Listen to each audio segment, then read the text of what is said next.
as it is in heaven.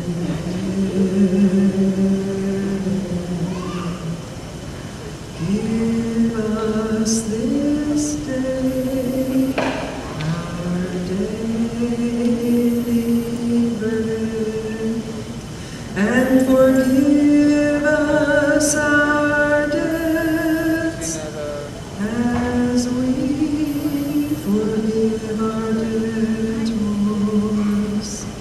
And lead us not into temptation, but deliver us from evil. For thine is the kingdom and the power and the glory forever.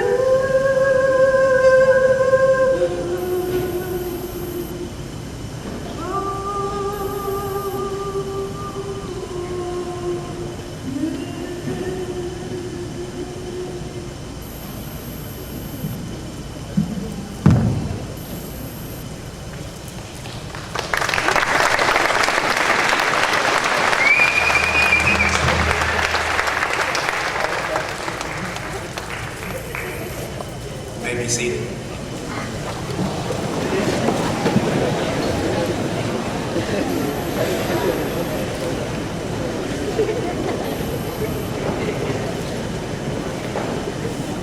We want to welcome everyone to Riverside Indian School and thank you for coming to support and to honor our graduating seniors class of 2014.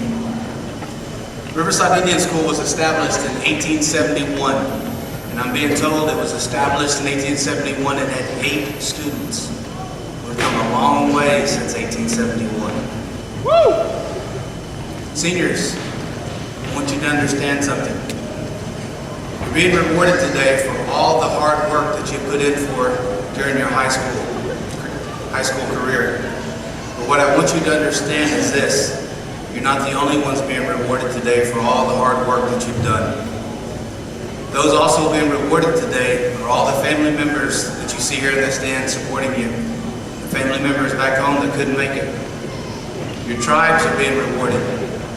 And the 195 employees here at Riverside Indian School are also being rewarded because of all the hard work that you've done.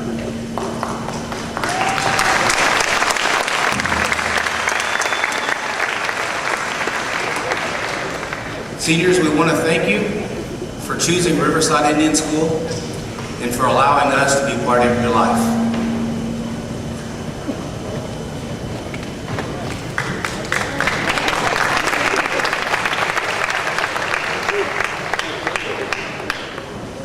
Good morning and welcome to Riverside Indian School. Up on the my name is Catherine Fothery. I'm the acting education line officer for the Oklahoma area. Here on the stage I have with me Mr. Albert Pablo from the Gila River community.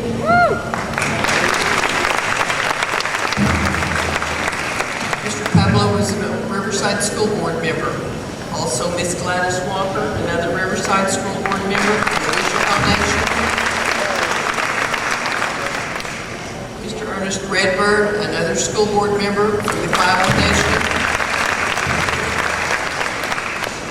Dr. Tony Mule from, I'm not sure where, but she's our speaker for today.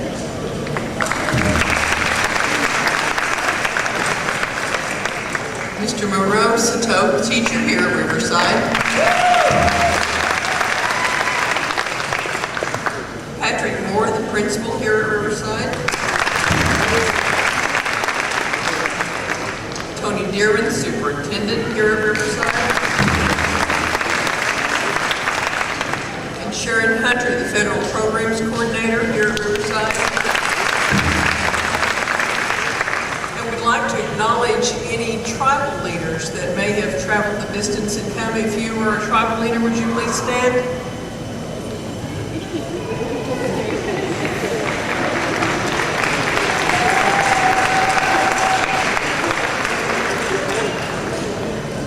We'd also like to acknowledge the presence of the Riverside Ramblers over here, our drum group. Thank them for being here.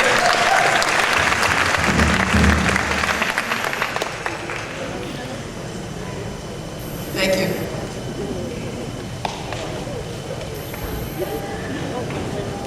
I'm tired.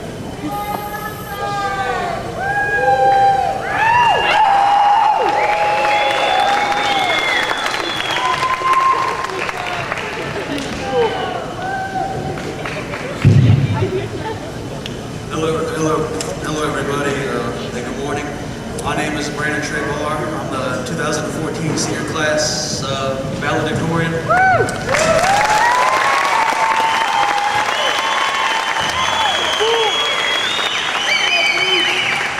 I'd like everyone for being in attendance here to watch these people graduate. And I'd like to thank all my family for being here to support me. Could you please stand wherever you are?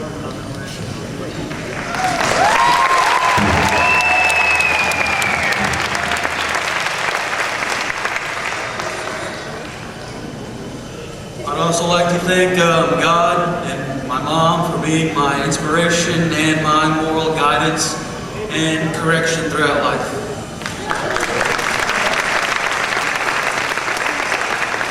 And I'd like to thank all of you for showing initiative and commitment to be where you're at now, because y'all work pretty hard. Everybody give them a hand, I guess.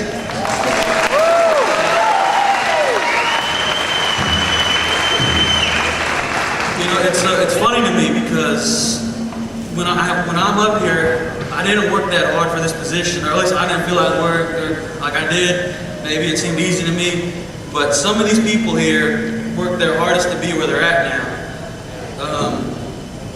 They probably work harder than I could ever know how to work just to be here. And I don't know if it seems weird to me. I remember Wednesday we had our baccalaureate, and Jalen Roberts was talking about how this is actually his dream to graduate. And I just thought that was something really special. So, you know, I'd give it to him.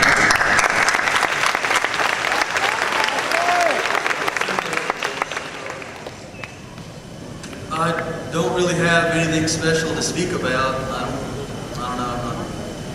I guess my message is to try to be a better person and set your goals from here on out. And they don't even have to be education related. You just have to think to not put yourself in a hole where you think, how do I get out of this? Or if you ever meet like a fork in the road, you don't ever think, or hopefully that's never, pathways are never risky. You don't know what's beyond them. You should always know what's ahead of you, and if you don't, you're kind of doing something wrong. And whenever you do, if you ever do make a mistake, you don't live from that mistake. If you don't ever get something, you want, you don't ever just dwell on it for the rest of your life and let it hurt you, because that'll end up destroying you, pretty much. And just think about whatever you do from here on out when you leave this campus. And thank you everybody for letting me talk for a minute. Congratulations again. Today is the last time some of us see each other, so make it count, say goodbye. I hope everyone has a safe trip home and have a good summer in life. Thank you.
senior class president, and I would like to introduce Dr. Tony Toke from Kiowa Nation of Oklahoma, University of Oklahoma alumni.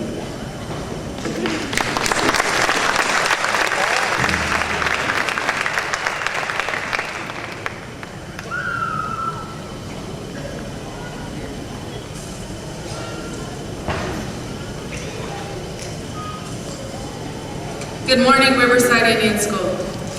I first want to thank the faculty and administration for the opportunity to speak with you this morning. And first off, congratulations to you, class of 2014.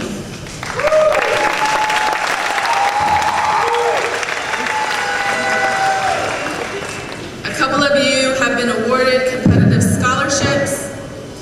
2 of you, the Gates Millennium Scholarship. Some of you are graduating with high honors, and others are graduating with, well, you're just graduating. And that is perfectly fine, because do you know what they will call a high school graduate who squeaked by with just enough credits and barely passing grades? A high school graduate. So to be sitting here today, listening to the parade of speakers, probably wondering how long am I going to talk, you have done something right. This day, May 16, 2014, is a day of celebration, and a day you will always remember. For some of you, it is truly a time of excitement, and you are ready to move on to bigger and better things. For others, it may be bittersweet, because you are leaving behind this familiar place that has become home to you. And surely you will miss the shack and couples time. You didn't think I knew about that. But know that you can do the Riverside walk wherever you go.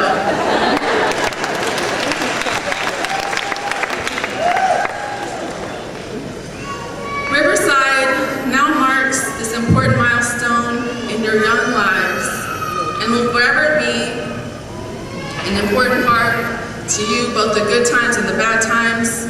You made memories here that you will always cherish.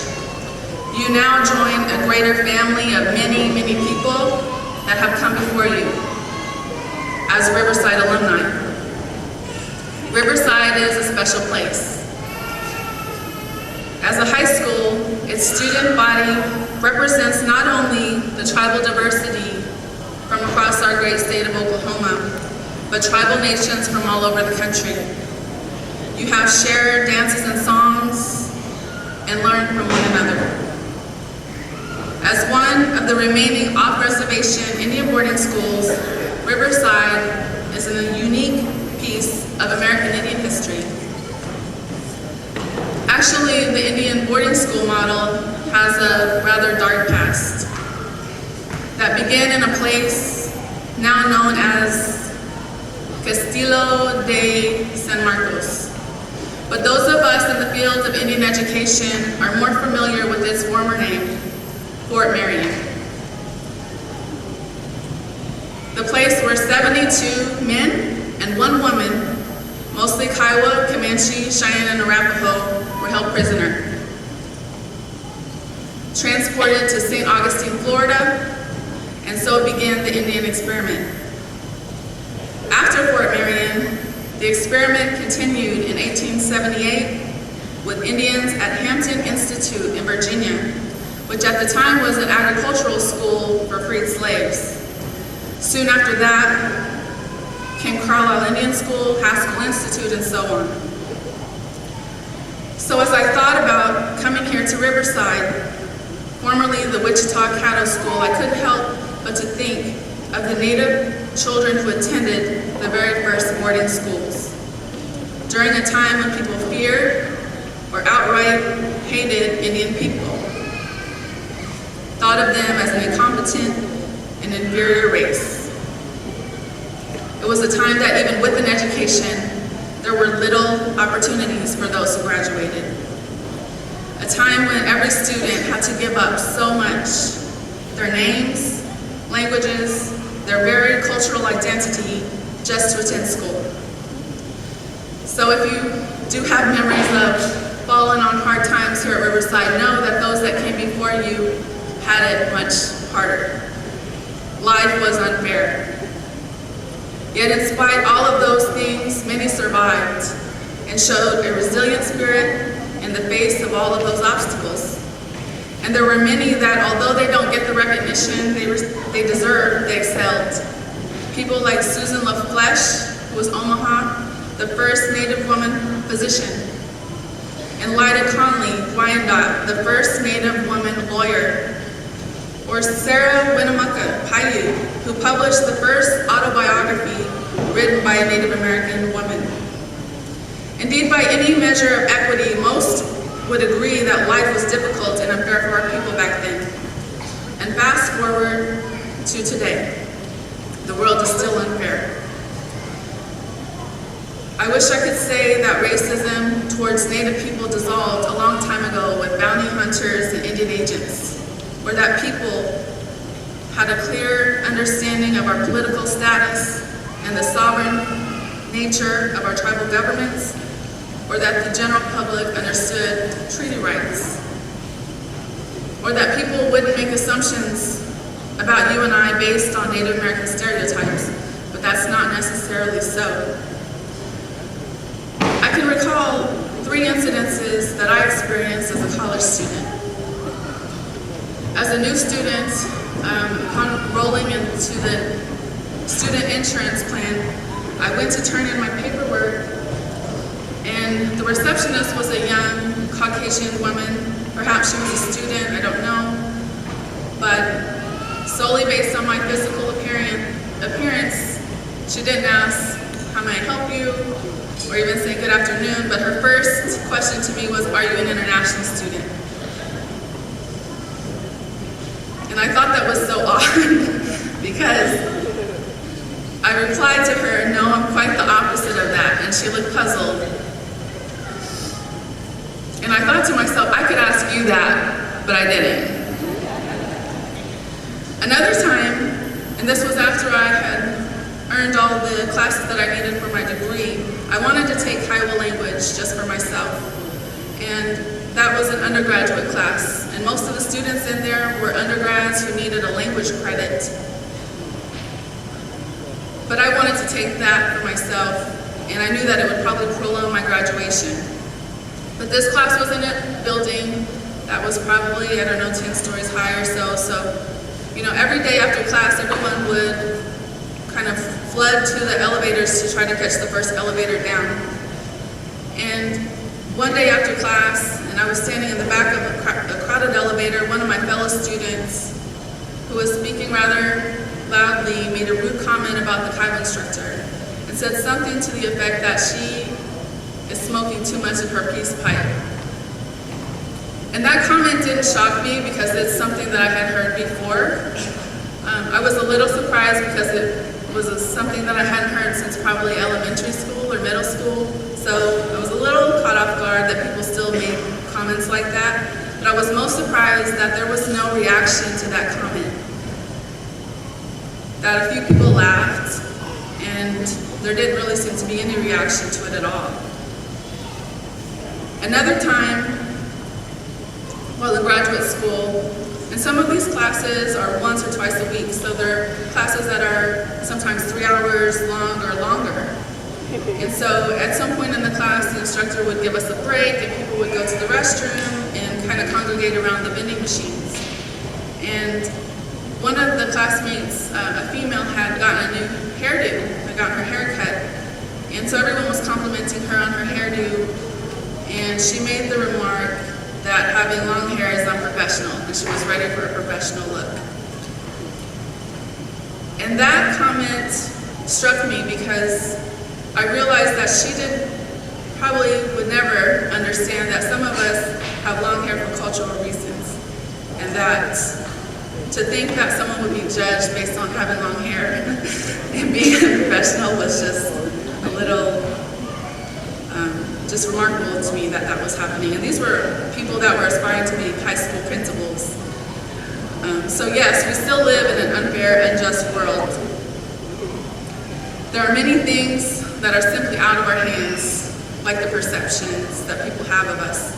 And yet there are some decisions that are within our control, such as our pursuit of education. You see, I'm a firm believer that education is the great equalizer. And, I think to my mom's experience, and she was in the Indian relocation program in the 60s, and she went out west to San Francisco and went to dental school to become a dental technician. And she made a good living for herself doing that. So she didn't go the traditional college route.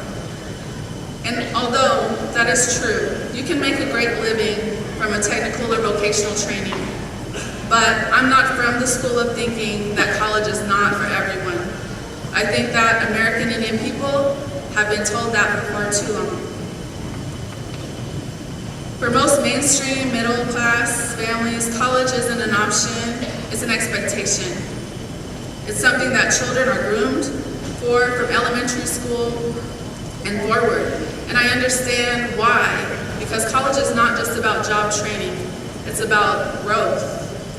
In your years from being 18 and 19 on up to 23, 24, that's when you're developing into the adult that you're going to be. So I understand why that's such an important value. Most of these young people would not be considered first-generation college students, meaning they're not the first in their families to go to college.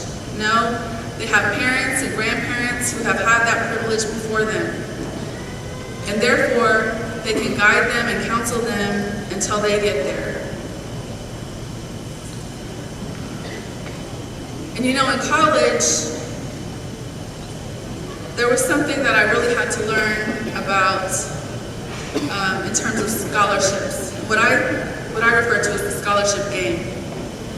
Because nobody told me specific things like what work study is, what an assistantship is, what's the difference between a scholarship and a fellowship, what would be the benefits of becoming an RA, a resident assistant.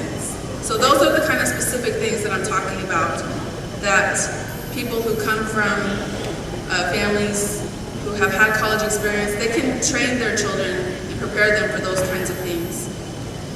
Now, some of these things I had to learn as a college student. And I recall, coming into high school, and that's where I got my undergraduate degree from.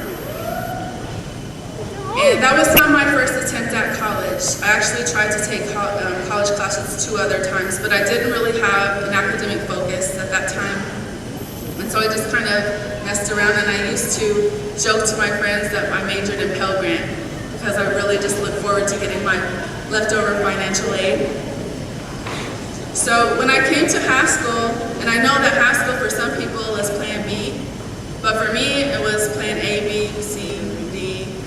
That was it, because I had messed up my financial aid status, and I had to prove that I deserved to be there. So it's my first semester at high school. I came in with probably a 1.5 GPA. I tried to look for my transcripts to get the exact number because it was probably less than that.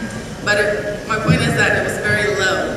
In my first semester, about midway through, I went to check the mail, and I received a letter that said I was going to be receiving a scholarship. And I thought, surely this is a mistake. So I didn't get happy about it. I was mad that they made that mistake, because now I have to be disappointed that, I don't have a scholarship coming. So I went to the financial aid office and showed them the letter, and they said, this is no mistake. This is not a merit-based scholarship, it's a need-based scholarship. And so random students are selected for this, and so yes, you do have a scholarship check coming. So I was all happy, where's my check? And they said, well, you have to go to the award ceremony. You have to attend the award ceremony and be a part of it and accept your scholarship at that time. And so I thought, well, that's a good deal. I didn't do anything to earn it. I didn't fill out any applications. All I have to do is show up. So I went to the award ceremony, and I sat in the back, and I looked at the program, and there was a long list of people in front of me. And I realized that the scholarships that were given in the very beginning were high dollar scholarships. Maybe they had 1 or 2 recipients. And then the middle of the road scholarships, and then my scholarship at the end, which had probably 50 people listed under it. So I had to sit through this long program. But while I sat there, I started to realize that some of those students were going up there numerous times. And in my head, I was calculating how much money they were taking home. Now this is high school at a time when the fees were very nominal. So I knew that, I knew some of those students. They didn't live off campus, they didn't have rent to pay. So I thought they were pocketing like thousands of dollars here. And so that was the first time that I really started to pay attention to my grades and learning that school can pay you. And I had never done that before, but it was a new motivation for me. So I started to, instead of doing just the basic minimum, I started to do extra credit when it came up. And I was determined to bring up my GPA. And I did. And by the time I graduated, I had over a 3.5 GPA, which is really hard to do the more credits that you earn. And I don't tell you that because I think that I'm smart and I received all these scholarships. I tell you that because most of it was just effort. It had nothing to do with intellect. And so the scholarship game is just that, it's a game, and you have to learn how to navigate through these processes to be successful in college and graduate school. Now those kind of students, they're fortunate. They have parents and grandparents to guide them. They have an advantage. But not all of us had that. Also at high school I had to learn how to be disciplined and focused. I wasn't used to going to the library just for the sake of reading or studying. It was something that I had to learn to do. And I want to tell you that I know a lot of people talk negatively about high school, but I had no trouble keeping company with serious students who wanted to do good things in their community. I had no problems finding friends to hang out with that didn't party, that didn't drink, and that were there for the right reasons. And so I am an advocate of high school. If you want to talk about high school after graduation, come find me. Some of us have families that are supportive of us. They love us, but cannot teach us the specific tools needed to be successful in college or graduate school. And yet, still some of us lack even the most basic support. For those of us like that, college may seem daunting, scary, unattainable. But my message to you is this: if you can realize and accept that you're needed, let that be your motivation to try, to attempt, to challenge yourself. And I want to share one last story before I close out my remarks here. During the time when I wasn't really sure what I wanted to do with my college classes or major, I took a break and I went to New York. And during a summer job at the National Museum of the American Indian, I worked there in New York City as in an entry-level position. It didn't even really have a title, that's how entry-level it was. But I was there for the summer, and what they were getting ready to do was catalog and count all of the artifacts that had been held there, and they were getting ready to move it to the National Mall where the museum sits now. And during the course of the summer, the board of directors came to visit, and it was a big deal. And so they asked all of us to come in, so we could be introduced, and so that we could be introduced to the board of directors. And I remember sitting there listening to those distinguished group of people, and they came from tribes from all over the United States. They came from Canada, they came from indigenous peoples in South America, Mexico, and all of them were culturally knowledgeable. Many of them spoke their own languages. But in addition to that, they were all highly educated. These were doctors and PhDs and Juris Doctorates. These were people that I would say are successful. And I wondered why I had never heard about any of them. And some of them came from tribes I had not even heard about either. But this was the first time that it dawned on me that there's something bigger than myself that I could be helping. What am I doing to help my own people? And so, that was the first time I really became inspired by somebody. And I can tell you that whenever you realize that you have a responsibility that's bigger than yourself, when you have a responsibility to your tribe and Indian people as a whole, it's a whole lot easier to study. It's easier to read. It's easier to do the work when you realize that you're needed. So know that our Indian people need you. We need more lawyers who understand our rights and are willing to advocate for what is rightfully ours. We need more leadership at every level of government to provide clear direction for our future generations. We need more teachers in our classrooms who are culturally competent and that accept our children for who they are. We need more health professionals who have compassion for our health needs and treat our elders with respect. We need each and every one of you to take your places as leaders. If a handful of you accept the challenge, you will likely improve your own quality of life. You will probably change the course of life for your own children. They will probably live better. Maybe they won't have some of the struggles that some of you have already overcome. But think of the impact you can make if all of you accepted the challenge to pursue a higher education. Imagine the impact that could be from one graduating class. And I want to close with a quote from Nelson Mandela that I felt was really appropriate for today, because I feel like there's a lot of symbolism in American Indian culture, and people associate us with weapons like bows and arrows, shields, staffs, and things like that. And this quote goes like this: education is the most powerful weapon which you can use to change the world. I'm going to say it one more time. Education is the most powerful weapon which you can use to change the world. So I leave you with that challenge.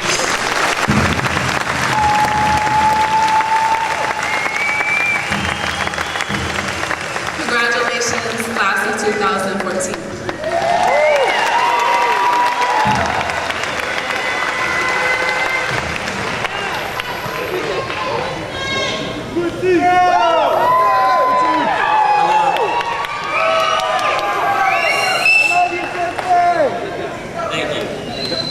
My name is Quincy Thompson.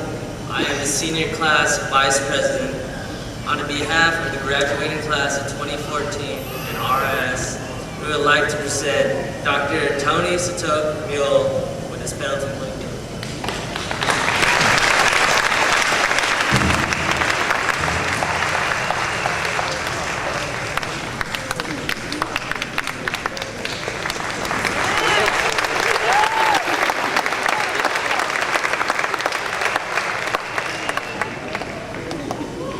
Thank you, Dr. Stoker.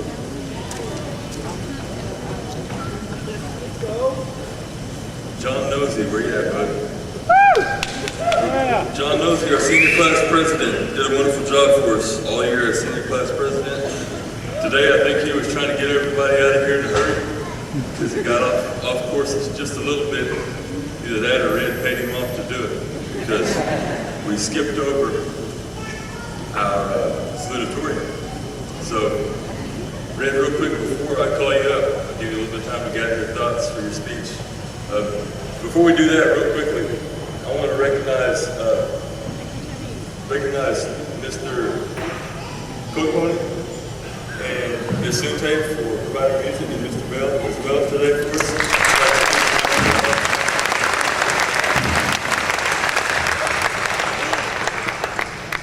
And also,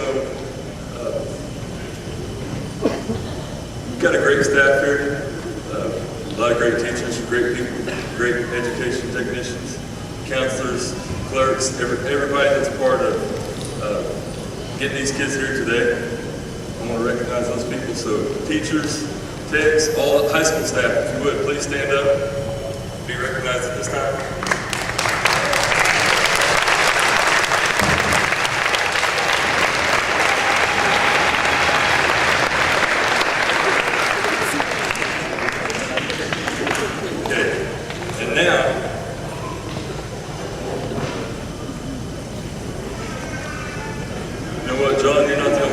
mistake today.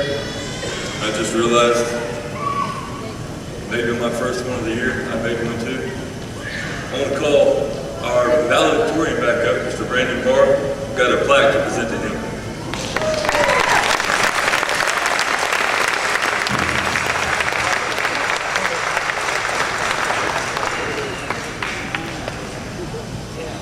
Okay, and now, our 2014 Riverside salutatorian, Mr. Red Grounds.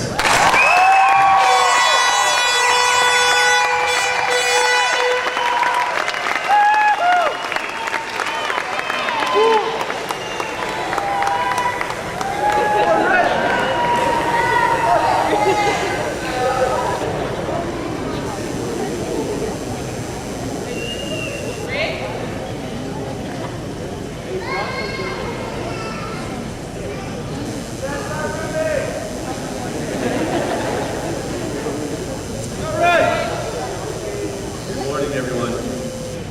Welcome to Riverside Indian School. As you may have already heard, I am Red River Grounds, a proud member of the Havasupai tribe from Supai, Arizona.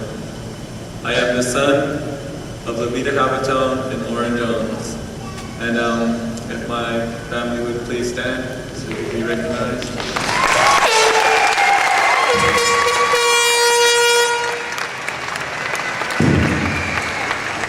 Thank you guys. I love you guys.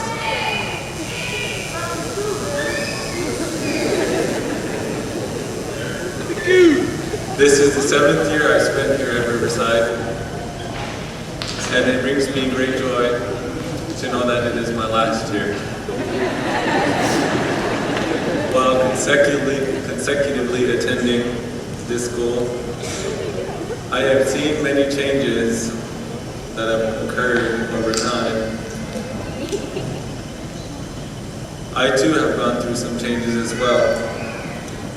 I began coming to this school in the 6th grade as a kid, and I've grown to become a young, respectful, and respected adult.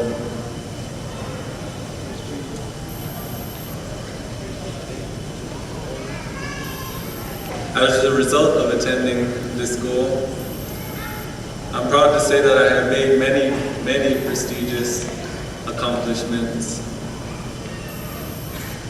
Riverside has given us more than an opportunity to learn and meet students from all over the country. It provides a safe and welcoming home where we can maintain a peaceful compatibility. It is Riverside where everyone who was once a brave will everlastingly always be a brave.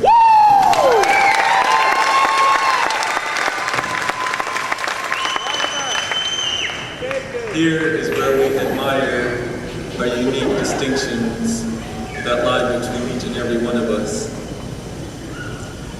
Riverside is definitely the reason why not only I, but each and every one of us is here today, here at this commencement ceremony. And I would like to thank our Creator, Bakyoba, for gathering us here today and being with us every day of our lives. And I would like to thank you, Mom and Dad, for caring and supporting me and all the knowledge that you've given me. Thank you very much.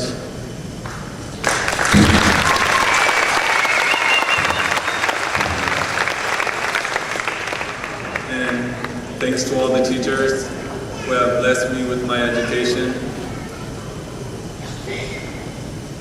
And I want you to know that you have all succeeded in preparing me for a higher education in college. Thank you very much.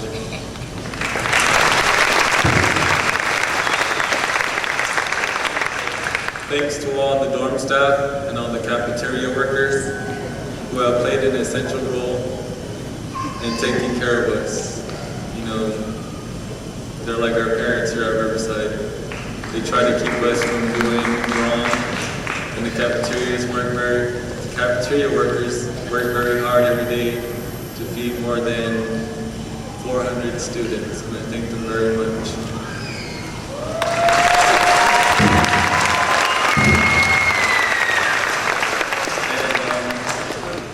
And last but not least, I'd like to thank all my coaches for teaching me and making me a better player for not only the sports, but preparing me for everything else, like toughening it out through anything that comes that would be most likely hard or any type of impediments in our way.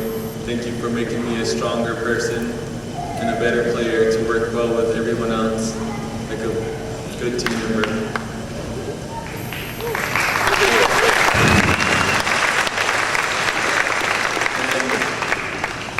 And to you, my senior classmates of 2014, I would like to thank all of you for making my last year, our last year actually, a very memorable and awesome year. Thank you very much.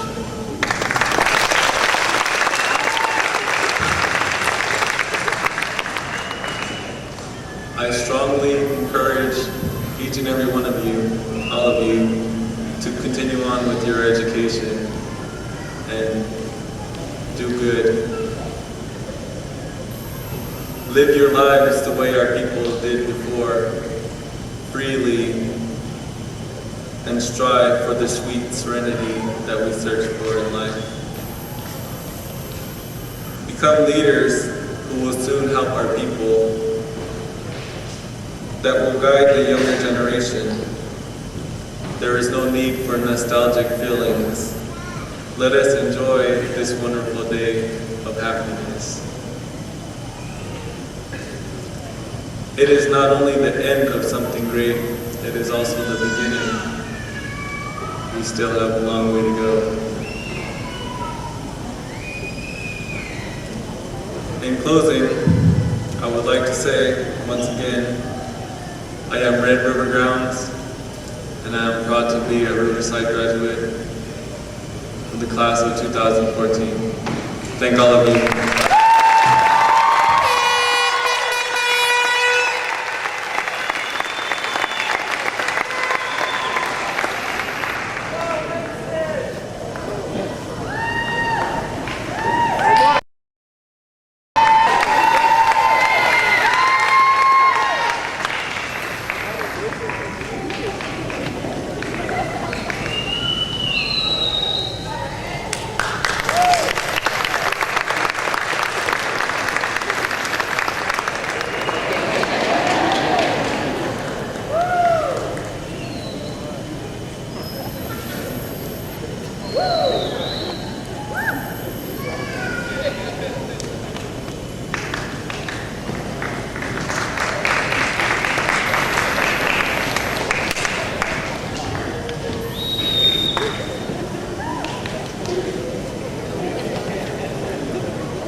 I'm Debbie Seidel, Riverside alumni.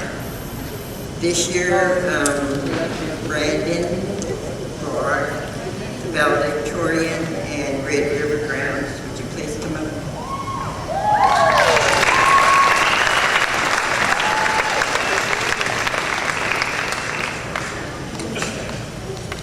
We really work hard for these. This year, we're giving $1,000 to the valedictorian. He's going to go to school at USAO.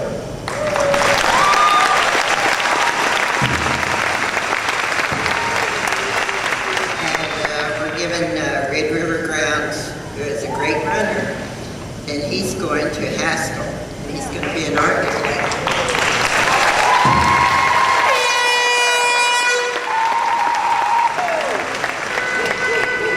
I just want to invite everyone, especially you seniors, now you're alumni, to come back, and show us what you've done with your life. In July, the alumni are going to have a reunion in Albuquerque. So if y'all get out there between the 11th, 12th, and 13th, we'll be there. And I'd like to say, everybody here who has graduated from Riverside, please stand up so I can see what you.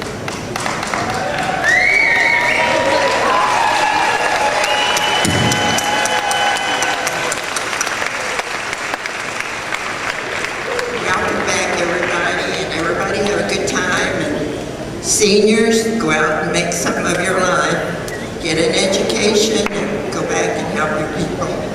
Thank you.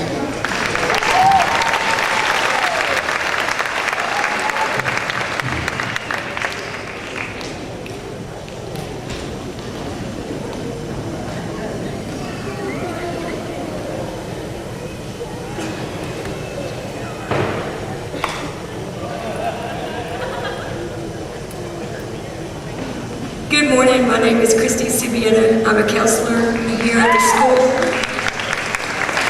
The other counselor said I had 1 minute to talk, so I have to hurry.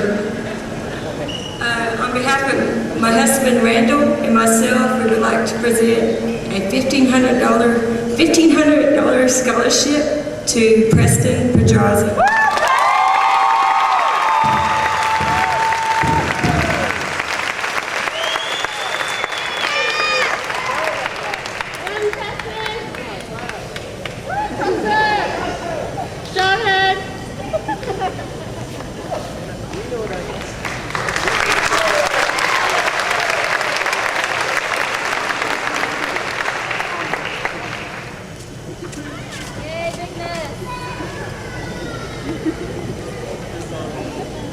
This time, I'd like to recognize our 2 Gates Millennium Scholarship Award winners. The Gates Millennium Scholarship Award, I don't have anything to give to you right now, but the Gates Millennium Scholarship is a full tuition scholarship to any school of your choice.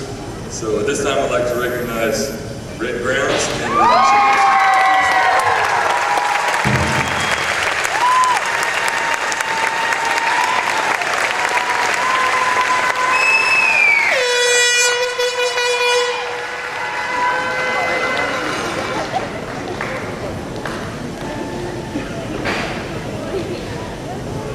2014 graduates, friends, fellow family members, and it looks like a lot of smiling faces today. We're here on behalf of AT&T Communication Solutions to present not 2 but 3 scholarships for 3 lucky individuals. Those individuals were chosen out of a consensus of those applicants, of each of you guys that had an opportunity to fill out the criteria that we had set forth. So the scholarships we're giving out today are each worth $1,000. We're also going to be giving a laptop to each student, as well as desktops, 3 desktops, and a laptop to the school for educational purposes. These scholarships are on behalf of AT&T and the Stands Black Foundation. So with that being said, first one, the scholarship is going to be going to Ariana Bodeau.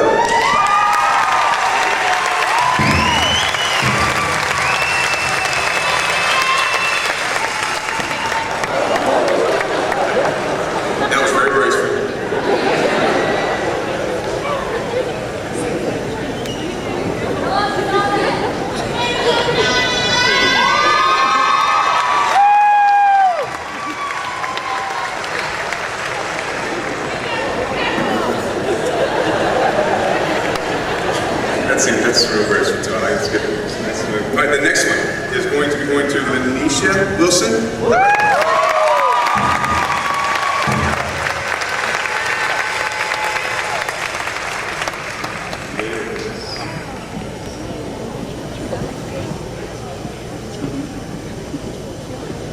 right, last but not least, I'll let her gracefully walk off. That's good. It's going to be going to Brandon Ball.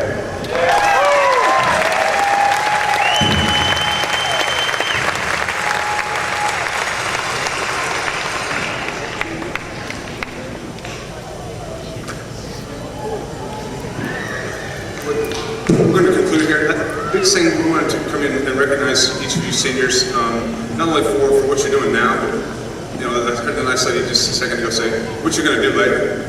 It's not about today, it's about tomorrow. And really, you know, do what you know you can do inside your heart.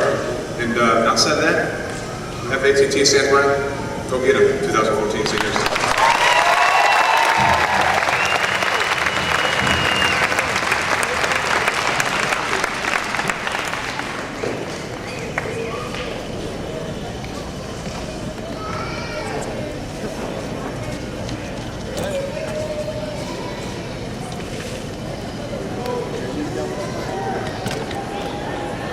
White man, I serve as your child's high school counselor. It's been a pleasure this year. I'm your child's high school counselor, and it's been a pleasure to serve them and serve you. And it's also an honor to stand before them. Thank you.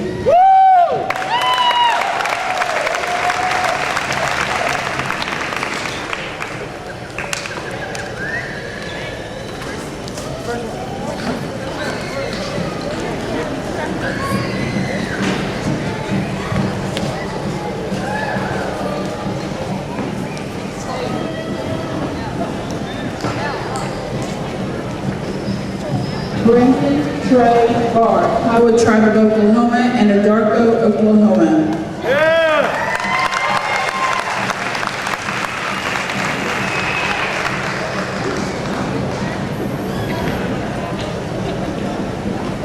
Quincy Nathaniel Thompson, Pueblo of Zuni, Rio Rancho, New Mexico.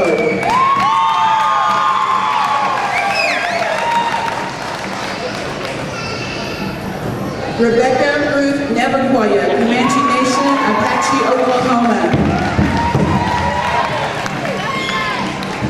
Tristan Cole Utazero, Standing Rock Sioux Tribe, Cannonball, North Dakota.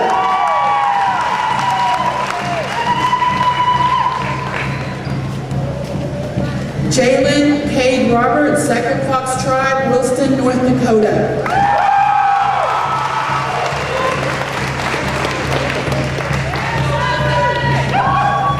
Lindsay Alina Redigal, Assiniboine and Sioux Tribes, Poplar, Montana.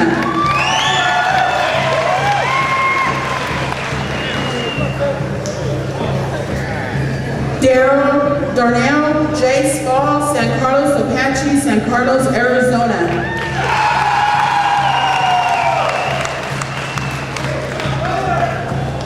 Kayla Miller, San Carlos Apache, Sibique, Arizona.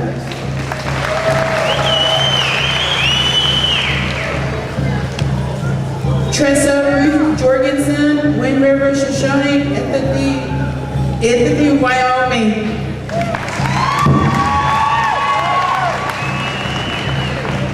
Casa Sage Uzero, Standing Rock Sioux Tribe, Cannon, North Dakota.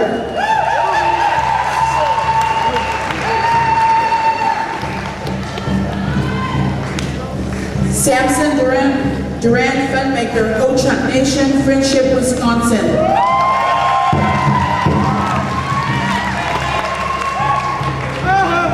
Red River Grounds, Havasu, Arizona.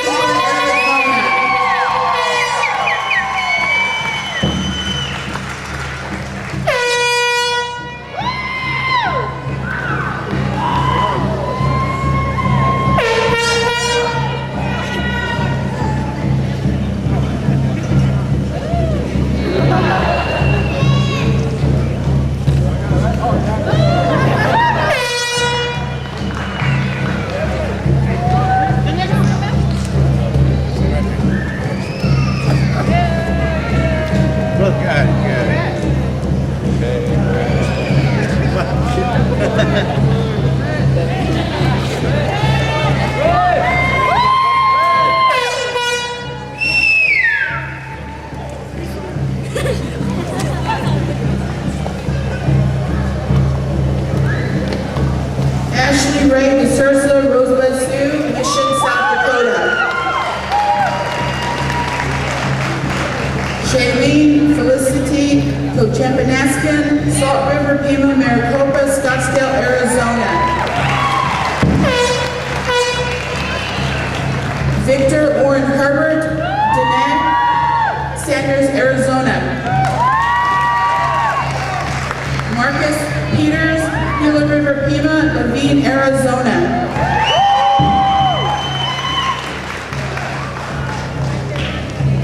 Camaro Jane Jess James Red Thunder, Kiowa Tribe, Oklahoma, Anadarko, Oklahoma. Tessa Rose Fanman, Cheyenne Arapaho Tribes, Norman, Oklahoma.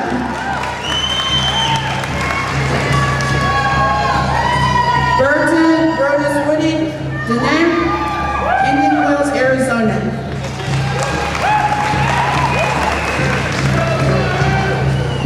Cynthia Marie Miller, San Carlos Apache, San Carlos, Arizona.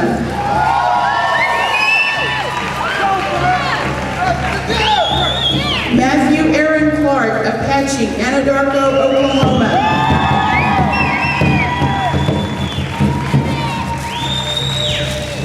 Elizabeth Shea Carney, San Carlos Apache, Peridot, Arizona.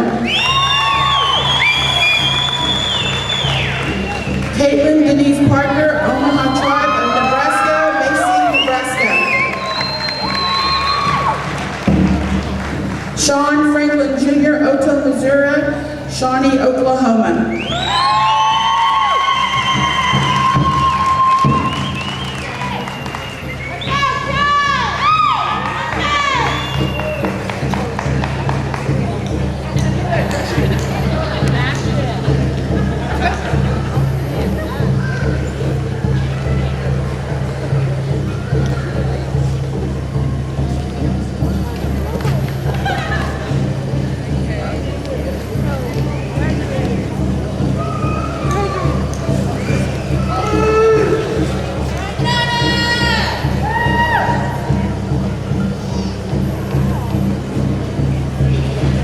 Ariana Michelle Bragg, Wichita Tribe, Elgin, Oklahoma.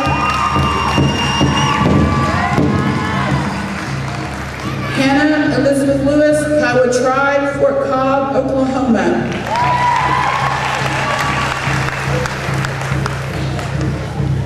Michelle Jean Johnson, Dene, Shiprock, New Mexico.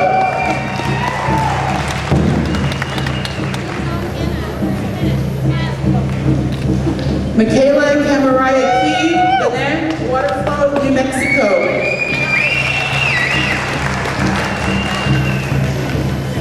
Victoria Nicole Littleman, Kiowa Tribe, Anadarko, Oklahoma.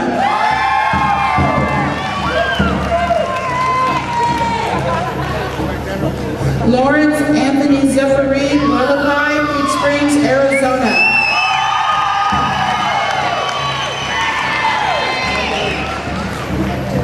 Lanisha DeRain Wilson, Mississippi Band of Choctaw Indians, Choctaw, Mississippi. Preston Reese Draza, Assiniboine and Sioux Tribes, Poplar, Montana.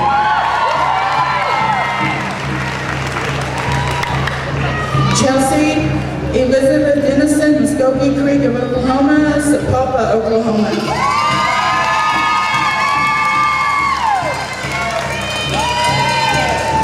Jervis Stephen Latte, Pueblo of Zuni, New Mexico.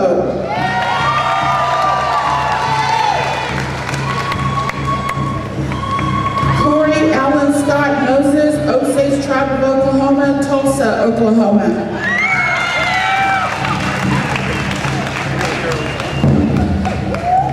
Kevin Dwight Nashio, White Mountain Apache, Fort Apache, Arizona.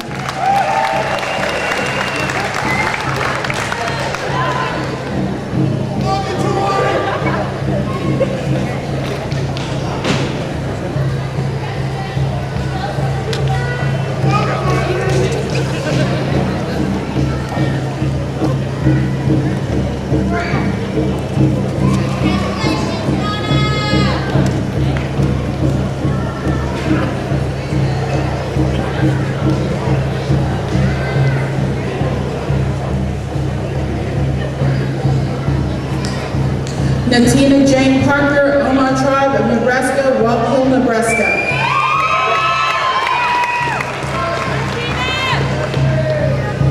Emerson Joe Jr., Danette, Shiprock, New Mexico.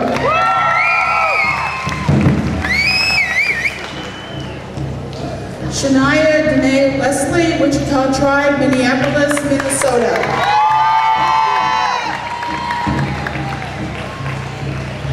Angel Reinhardt Redbird, Comanche Nation, Anadarko, Oklahoma.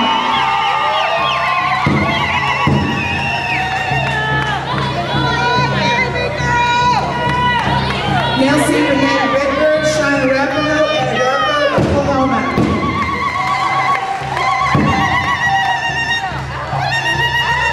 Zachariah Brandon James Broad, Alaska native, Oklahoma City, Oklahoma.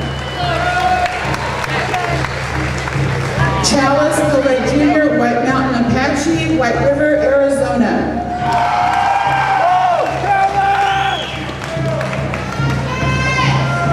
Paige Denise Piwanofkit, Comanche Nation, Lawton, Oklahoma.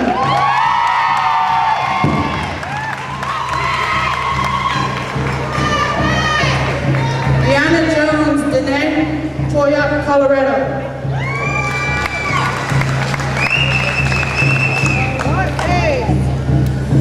Jeffrey Thomas Tate, White Mountain Apache Tribe, Fort Apache, Arizona.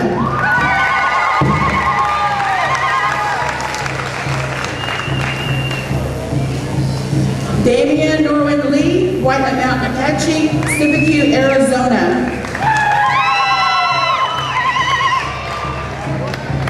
Eliza Ann Yazzie, Denem, Cuba, New Mexico.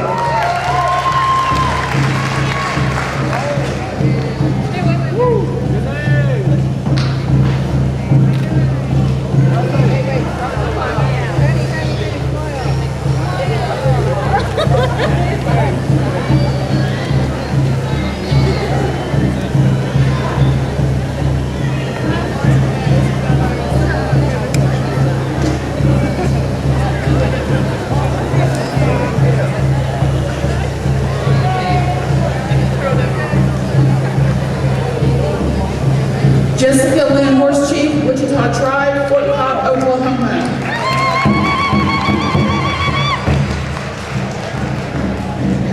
Serenas and Al Seeley, Kiowa Tribe, Anadarko, Oklahoma.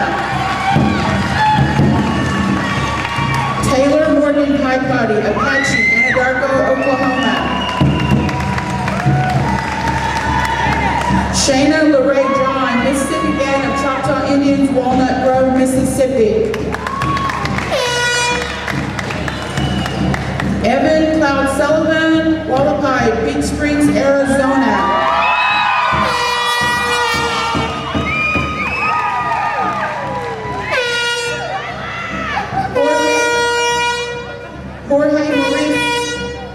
Jorge Maurice Joseph Diego, Kiowa Tribe, Las Vegas, Nevada.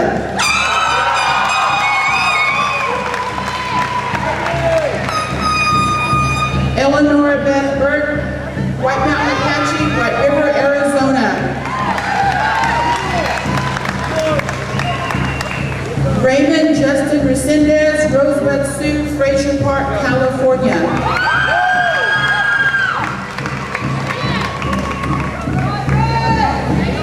Jayon Devin Elko, White Mountain Apache, Seven Q, Arizona. J. Sean Edward Tubby, Mississippi Band of Choctaw Indians, Philadelphia, Mississippi. Marshall David Main, Crow, Garyon, Montana.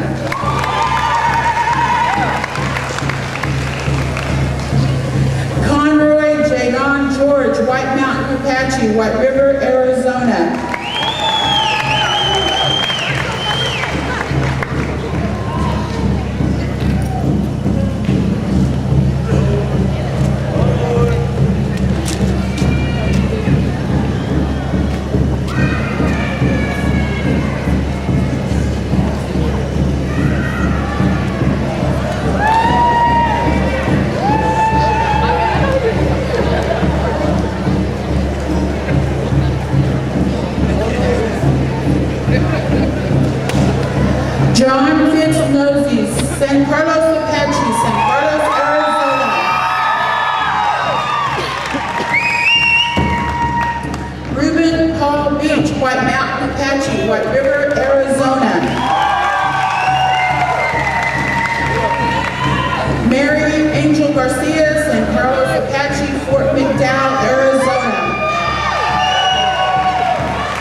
tribe of Kansas, Portland, Kansas.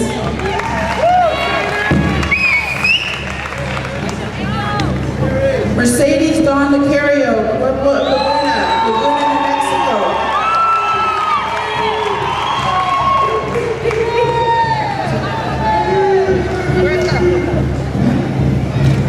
Pamela Kelsey Cameron, Free Affiliate Tribe, Parsons, North Dakota.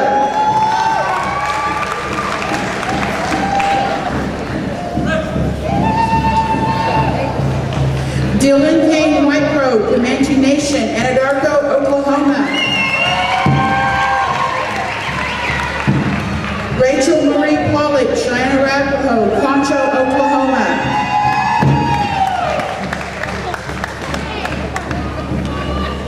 Michaela Angel Tamayo Valentino, United Tribe of Wisconsin, Winnebago, Nebraska.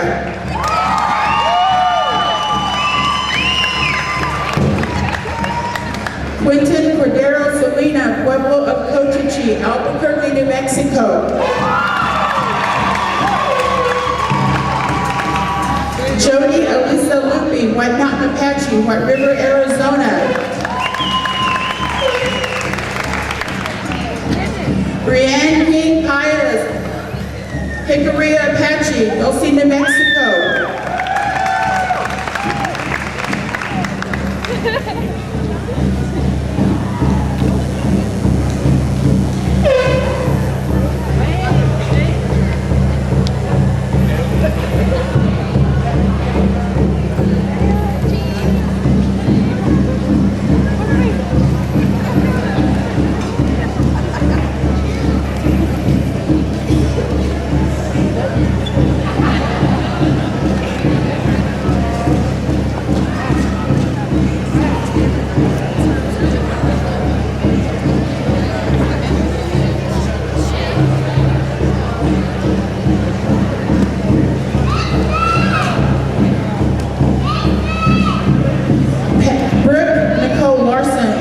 Shawnee, Tribe of Oklahoma, Norman, Oklahoma. Taryn Emily Walters Harjo, Seminole Nation of Oklahoma, Newcastle, Oklahoma.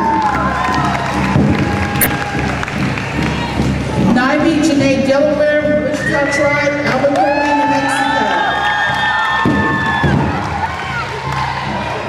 Raquel Joy Reeves, Danette Sanders, Arizona.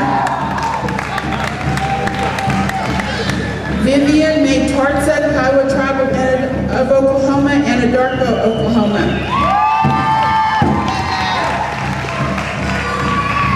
Jasmine Ray House, Southern Ute Tribe, Ignacio, Colorado. Renee Leanne Satoy, Gila River, Pima, Arizona. JC Dawn Stick, Chickasaw Nation, Anadarko, Oklahoma. Corey Clifton Whitehair, been there. Phoenix, Arizona.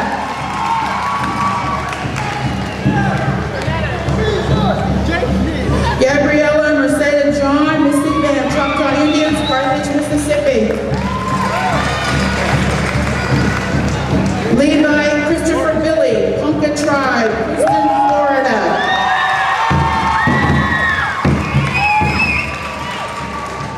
Ashley Lynn Sandy, Comanche Nation, Oklahoma City, Oklahoma.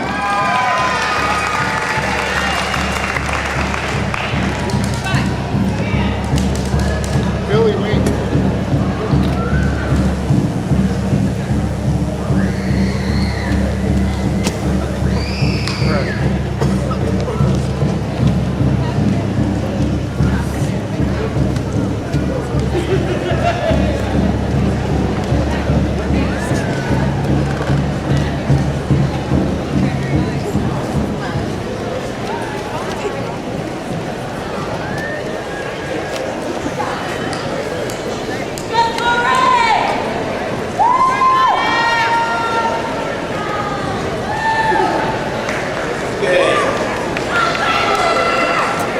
Seniors, reflecting back to Dr. Satokbuel's speech message she gave you today. And she told you about some of the things that she encountered just on her presentation and the way she looked. Picture this, walking in, you're short, freckled, half-breed Cherokee with red hair, walking into offices and people are saying, "What are you?" My point is this, never let anybody make you ashamed of who you are, where you come from. Never be ashamed of who you are and where you come from.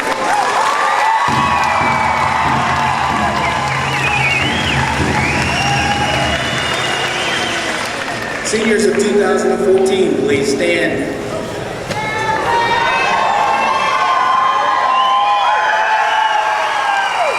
Having satisfactorily completed the course of study prescribed by the State of Oklahoma and the Bureau of Indian Education, and the power vested to me as superintendent by the Riverside Indian School Board of Education, I now pronounce you graduates of Riverside Indian School 2014.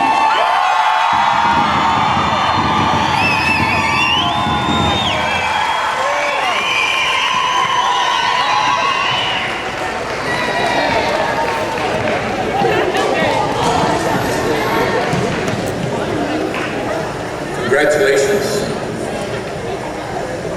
After seniors, after you march out, remember to gather over here, and as soon as the bleachers clear, we're going to take a group class graduation picture. And be sure that you turn in your cap and gowns in Miss Tessakai's room. Family, friends, relatives, after we close here, the school has provided a light lunch in the cafeteria. You're welcome to go and sit and cool off and have refreshments there. And thank you all for coming. At this time, we're going to stop and offer a word of prayer and congratulations. Let us pray. God of truth and knowledge, by your wisdom we are taught the way and truth.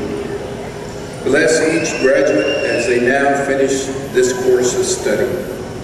We thank you for those who taught and worked beside them and all who supported them along the way. Walk with these graduates as they leave and move forward to life. Take away their anxiety and confusion of purpose. Strengthen their many talents and skills. Instill in them a confidence in the future you plan, where energies may be gathered up and used for the good of all people. We thank you and give you praise for all those who are here who support our graduates today. Let us all go forth in victory. We give you all praise, honor, and glory. All these things I ask in the name of the Father, Son, and the Holy Spirit. Amen.